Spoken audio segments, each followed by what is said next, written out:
শ্রী রমন মহর্ষি বলেছিলেন, কৈলাসে একবার শিব ও পার্বতীর মধ্যে কথাবার্তা হয়েছিল। শিব বললেন যে আল্লামা এমন একজন যে পার্বতী বা শক্তির মায়ায় মুগ্ধ হবে না। পার্বতী পরীক্ষা করতে ইচ্ছুক হয়ে তার তমগুণকে রাজার মেয়ের রূপে আল্লামাকে ভুলাবার জন্য পৃথিবীতে পাঠালেন।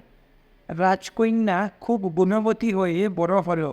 সে মন্দিরে গান গাইত, আল্লামা সেখানে যেত আর মৃদঙ্গ বাজাত।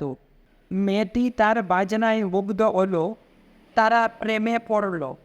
তারা দুজনে মেয়েটির শয়নকক্ষে মিলিত হল। মেয়েটি আল্লামাকে আলিঙ্গন করতে গেলে সে স্পর্শের অতীত হয়ে গেল। মেয়েটি বিরহে কাতর হল। মেয়েটিকে তার কাজের কথা স্মরণ করিয়ে দেওয়ার জন্য আরও একজন দিব্য কন্যাকে পাঠানো হলো। সেও আল্লামাকে ভুলাবার চেষ্টা করলে, কিন্তু পারলে না। সে শেষে কৈলাসে চলে গেল। তখন পার্বতী তার সত্যগুণকে পাঠালেন। সে একজন ব্রাহ্মণ সন্ন্যাসিনী হয়ে জন্মালো। সে যখন আল্লামার কাছে আত্মসমর্পণ করলে, তখন তার প্রকৃত মহত্ব বুঝতে পারলে।